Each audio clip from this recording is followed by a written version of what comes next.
What's up, Internet? Welcome back to some Nerd Alert here. I'm with Jimmy and James, and we had some pretty cool announcements this week, one of which we're going to talk about right now. But James Gunn posted some teaser art by, I believe it was Jim Lee, and said that the next Superman movie titled Man of Tomorrow will be out in 2027. This is huge.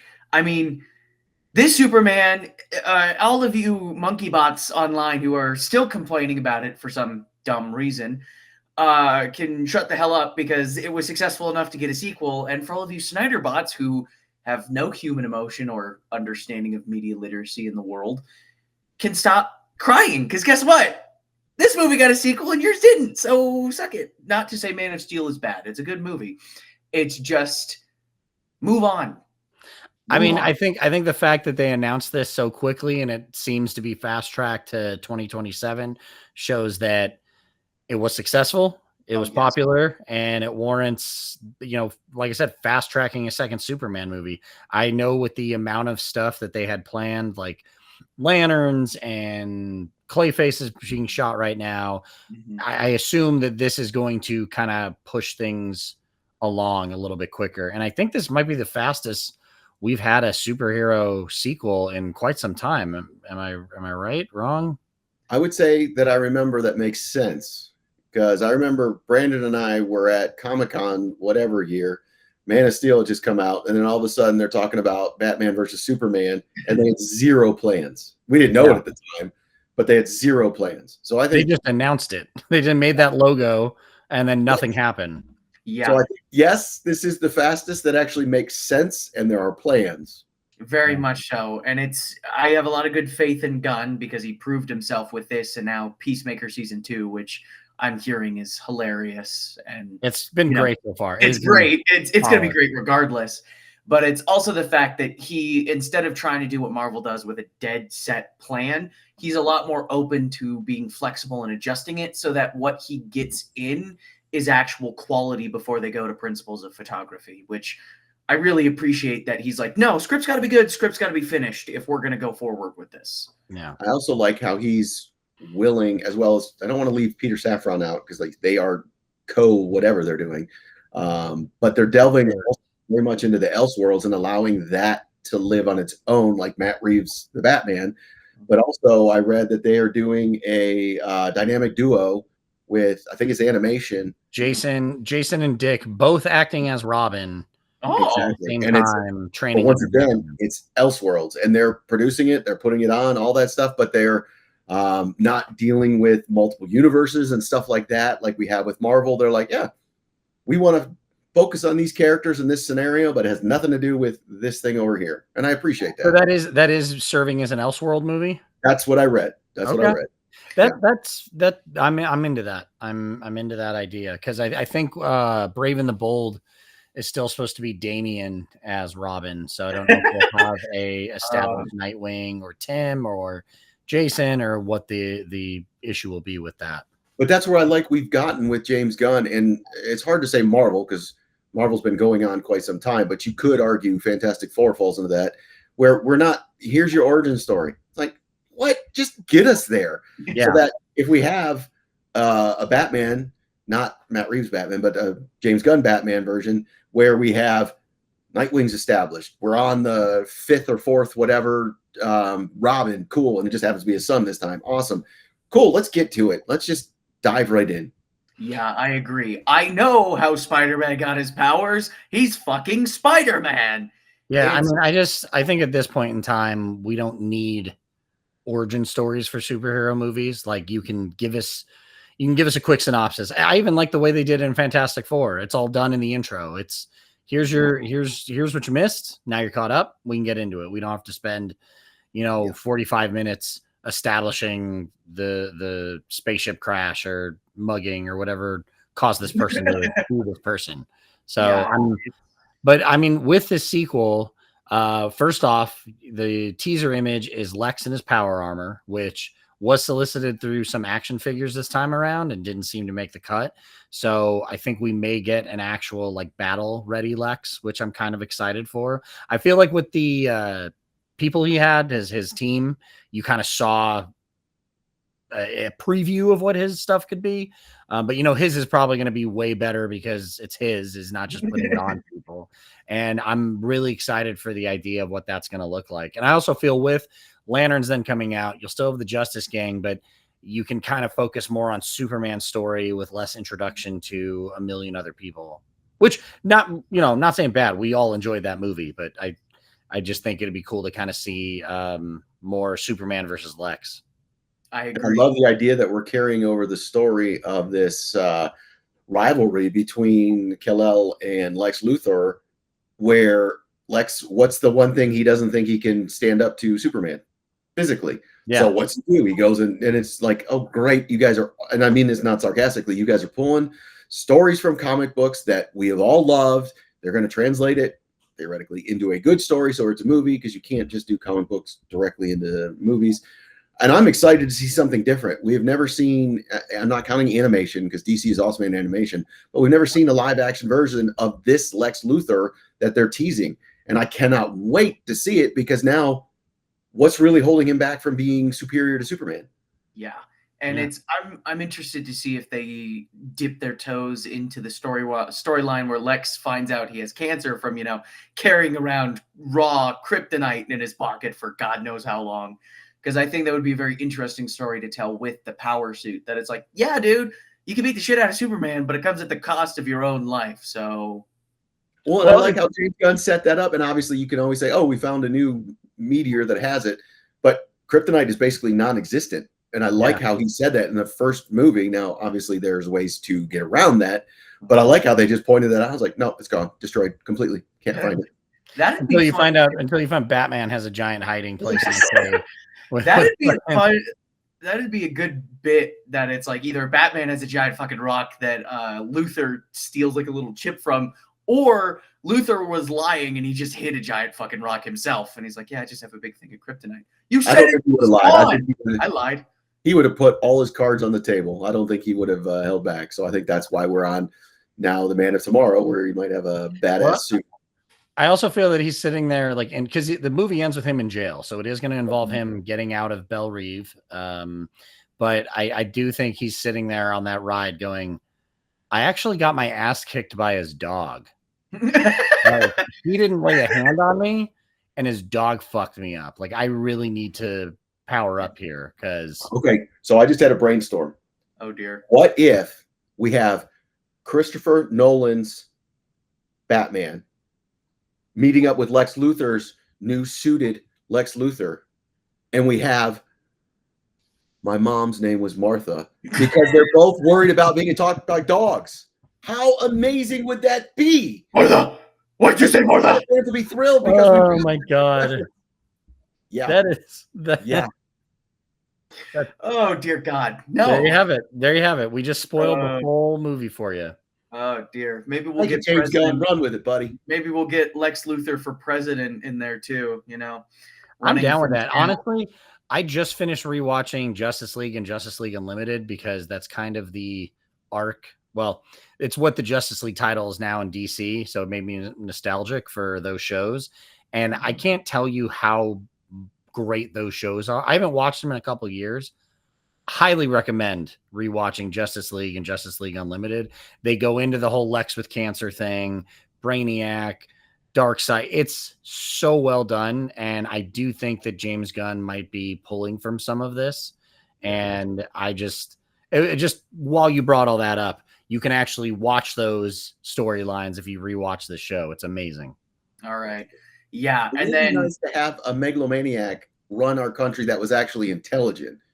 I would be curious to see how that went because it's not like just like slapping the keyboard. Going exactly. He's not 100% bad. He really is at times doing the right thing and not just being selfish, other than trying to defeat this alien, which we don't have right now. So I'd be curious to see a intelligent megalomaniac running the United States. Yeah, and I'm excited to see where they go, especially given that Supergirl's coming out. What 2026? So I'd be interested to see what her story becomes and if she ends up in Man of Tomorrow as a support. And have you guys watched Peacemaker yet? No. I'm pretty sure when you watch the recap and they kind of retcon the ending, Supergirl's one of the silhouettes that shows up. So she's already being included in bigger things, which I'm a fan of. I'm excited to learn more about her, and I love when James Gunn does this. Superman obviously was not an example of this, where he takes characters I have no clue who they are or very limited information, and he makes me love them. Guardians of the Galaxy obviously being the biggest one. The team that was in the movie wasn't the one I was familiar with, and all of a sudden I'm like, dude, this might be the best trilogy in Marvel. It's amazeballs. So to take a character which I really, sorry guys, only know from the 1980s awesome Supergirl movie and make her present day, I want to know more. I do. I just want her, and it's a classic. I just want her to learn that Lex had put her dog in like detainment and then just beats the shit out of Lex. I was like, Clark has restraint. I don't think she does. So a little bit. When you realize that all of Superman was just, Clark trying to get Crypto back so that Kara didn't kill Lex. Wait a minute. All right, a new plan. We have her visit Lex in prison, and she goes, my mom was named Martha. Why don't we go to a planet with a red sun and party? Martha L. That would be great. That would actually be really good.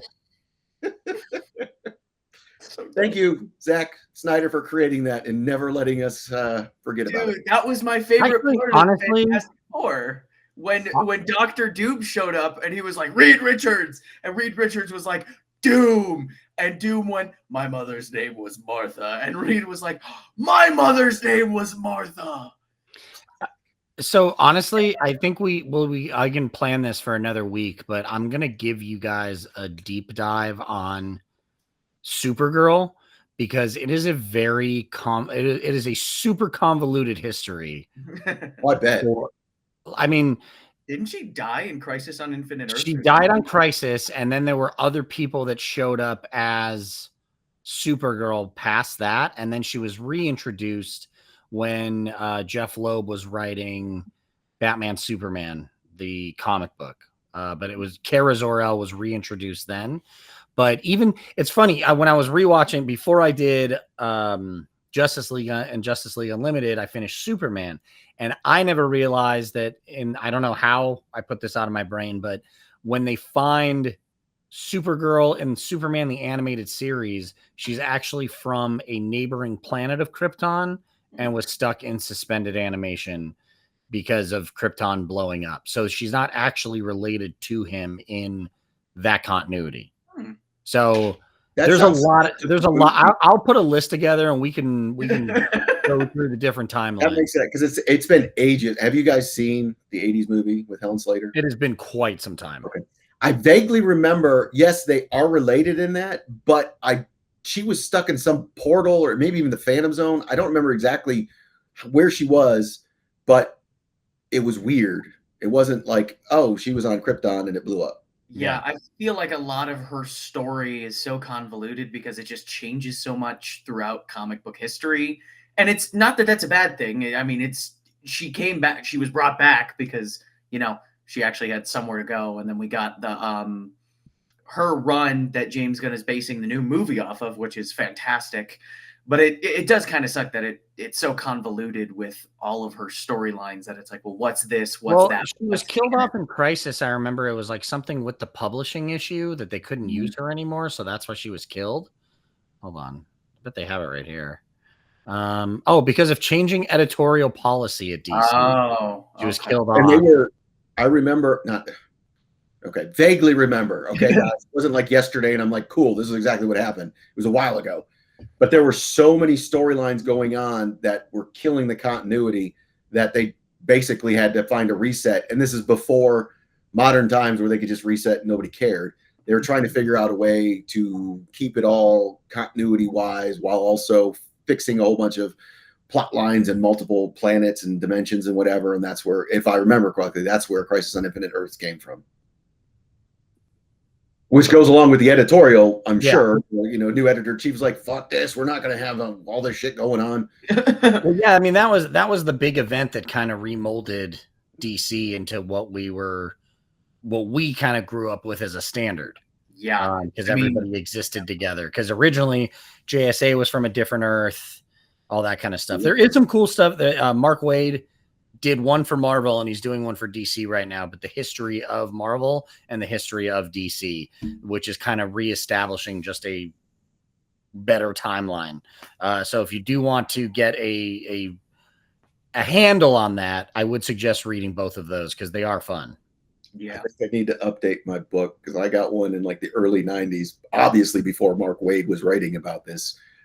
That needs to be updated with the last years. Well, that's always the fun thing is like you look at the ending and it teases like a bunch of future storylines and maybe 3 happen. You're reading the last page and you're like, that never happened. And that sucks because it's like, that would have been awesome. Well, it's cool because in the Marvel one, it's the end of the universe and it's Galactus talking to Franklin as Franklin prepares to be the new Galactus because the universe is ending. And then they just kind of go over the history of the worlds. But either way, back to the DC stuff. I'm really excited for just the fact that we're fast tracking Superman and that we are getting. It just seems like everybody's on for what we're doing, what they're doing now. You know. Well, I think Superman. I mean, we are uber nerds, 100%, no doubt. We at least theoretically watched Creature Commandos, which most of us did, I think. Yes. Most people probably didn't. So they were like, okay, I'm not sure what to expect from James Gunn's universe. Superman really opened our eyes and let us know he's got this. We're good. So now instead of, oh man, I don't know if DC can do it, because literally a year ago, I had no faith in DC and doubted that James Gunn could turn it around, to now, dude, this is all positive. Cool. Yes, there's going to be some setbacks and falls or things that I don't like. But I haven't talked positive about DC in movies in a long time. It's been hard. It's been very hard to walk out of a theater really feeling like I got everything I wanted. And now we're here. It's really reserved for the Batman movies that aren't part of the every time. Gotta love it that, you know, when Batman isn't intrinsically linked to DC in a severe way, it's when it's at its best. It's like, huh? I do want to bring up one point because this has been something I've been asked several times, and I finally rewatched Superman again. Won't tell you how. And at the end, it's been asked several times, well, do you think Perry and Jimmy Olsen know that Clark Kent is Superman? Because they go into the arcade in downtown Cleveland and there's speculation on the outside.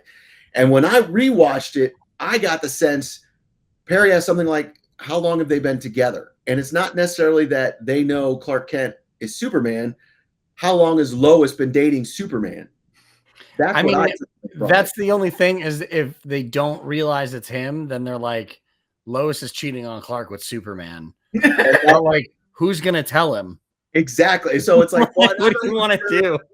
I'm not even sure that they know Clark and Lois are together, because when they show the office scenes, there's the like teasing, flirting sort of thing, but it's not, to me, really well known. No, it's not super obvious. Yeah.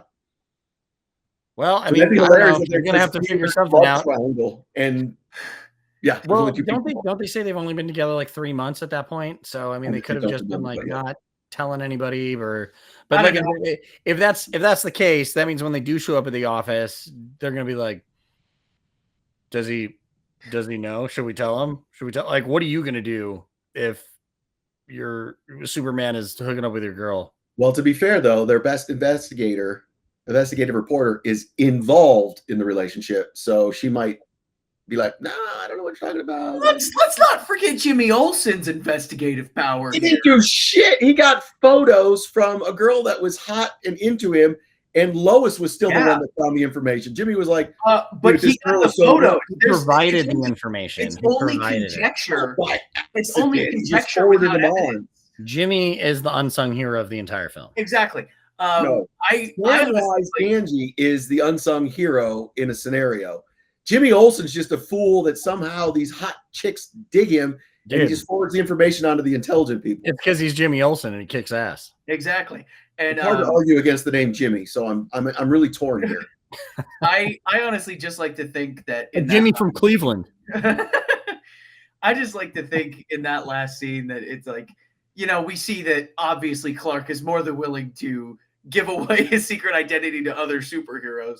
I wouldn't be surprised if, like, somehow he incidentally let it slip, being how innocent he is. No, Clark is just very honest and trusting, and frickin' Green Lantern is a moron, and he's the one that's telling everybody. That haircut should be against your vows. That That was what? so good. Hey, the Lantern Corps picked me. I love how he does that the whole goddamn time. Like, that's his It's resume. funny They because picked in the comics, he's the third choice, fourth choice. Technically, he was the second choice, but Hal Jordan was closer to Abin Sur That than is Guy true. was. But then I think that's why that attitude works so well in this movie. Yeah. I think he does a great Guy Gardner, because that's Guy's whole thing, is he has a chip on his shoulder, because he's like, I should have gotten chosen over Hal regardless of vicinity. But it's so funny to me because then you also have Kyle Rayner and God, I can't remember his name, and I feel like an idiot. Now, Kyle Rayner was the one who just happened to be. Well, no, but Hal Jordan destroys the Green Lantern Corps. Yeah, but wasn't Rayner before Gardner? No. No, Rayner was the newest before the newest. So Hal Jordan becomes Parallax, destroys the Green Lantern Corps, and Gantlet shows up on Earth in a back alley and has a choice between a homeless man and Kyle Rayner, and gives the ring to Kyle Rayner. Kyle Rayner was a total just, fuck, there's two people in front of me, you take it. And I only do that because I have friends who love Kyle Rayner, and I just like to talk shit. But I enjoyed him. I don't know why he had so much hatred. I really enjoyed his story. No, he's great. He's a great Lantern. I watched a fun death battle video. For any of you on the internet who don't know what death battle is, you know, people pit two fictional characters against each other, power scaling stuff. Oh, like Third on Thursday? Yeah, kind of like what we do, but these guys will like other people. Good. Shut up. These guys will do like a month of research just to really like pin down who wins. And they did it against Simone from Gurren Lagann, which is an anime, and Kyle Rayner from, you know, Green Lantern Corps. And it's like, I didn't realize that Kyle Rayner basically became God. And then was like, bro. Be God. Read a book. And that's coming from me. No, I talk shit about Kyle Rayner, but he is a great Lantern. And the one you couldn't name was John Stewart. Yeah. Way to go. Oh, thank you, John Stewart. You forgot the black guy's name. Way to go, James. I just think the strongest Lantern in existence was just a weirdo artist dude. Wasn't there a Muslim woman who was Green Lantern? No, there's Simon Baz, who ends up becoming a Green Lantern, and then there's Jessica Cruz. Okay, who, that's what. Originally, I think gets the power ring from Earth 2 with the Injustice, or the what is it? That wasn't New 52. That was the next one. Evil assholes who do evil things. Why am I forgetting that name? It's the Earth 2, but it's basically the evil version of the Justice League. With Power Man and Owlman and whatever. Ultraman, Power Ring, Owlman, Superwoman, all that. But I am curious though to see Guy Gardner reaction, if he's in it. I don't honestly know, to the Lantern Corps, because he's like, they picked me. Yeah. Well, obviously, a core shows there's more than one, so it's like, bro, you're not special. but I think that's the way he's going to continue. I was picked for this job, and I mean the fact that you have Lanterns coming out with John and Hal, which means he is a third at some point. Like, he's gonna have that chip on his shoulder. I think that was great. And for as stupid as Guy Gardner is as a character, he is the only fictional character in existence to have ever landed a punch on Dr. Manhattan. So that's got to mean something. Well, he also was knocked out by Batman in one punch. Wait, oh my God, that means Batman could kill Dr. Manhattan. Yeah, Batman always wins. I tell you this all the time. Shut the fuck up, Brandon. In the DC universe, he comes over to Marvel and Bishop's got him every time. That is true.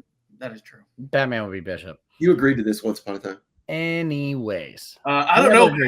Batman versus Legion? I think Batman's fucked. Hey, Brandon, my mom's name's Martha, just like yours. And then it ends. End of story. Oh my God. My name is Charles Xavier. My mother was named Martha. Your mother was named Martha. Internet, Brandon's mom is not named Martha, and neither's mine. So don't even go there. We're done. Nor is mine. But yeah, Anyways, I think this has reached its conclusion because we are far off base. But yeah, you know what's cool? You know what's cool though? We have more DC news. We do, and it's great. That's good news. We're here to be happy about it, and I'm loving it. Once we all watch Peacemaker, we should do like a roundup on that because that's been fun. By the way, because it is, you know, it is not a children's show. It is not. If you brought your kid to Superman, don't watch Peacemaker with them. Just seriously, go watch Creature Commandos. That's actually really good. The Creature Commandos is great, but do not watch Peacemaker with your kids. Unless, you know, that's up to you. But no, go watch season 1. That one's safe. Yeah. Liar. Anyways, we should totally learn the dance number intro just for fun. You can. I think you should. Yeah. We mean you. Here, yes. Hold on. Hey, we're all three gonna learn it. We're all three gonna learn it. Oh, am I using the wrong eye? James, your father and I will learn it. Yep. Make sure you learn it too. And we'll video. We'll have you up front. Yeah. Yep. And then we'll be the backup dancers. And then you can go. Mm-hmm. All right. Let us know what you guys think in the comments. And thanks for watching.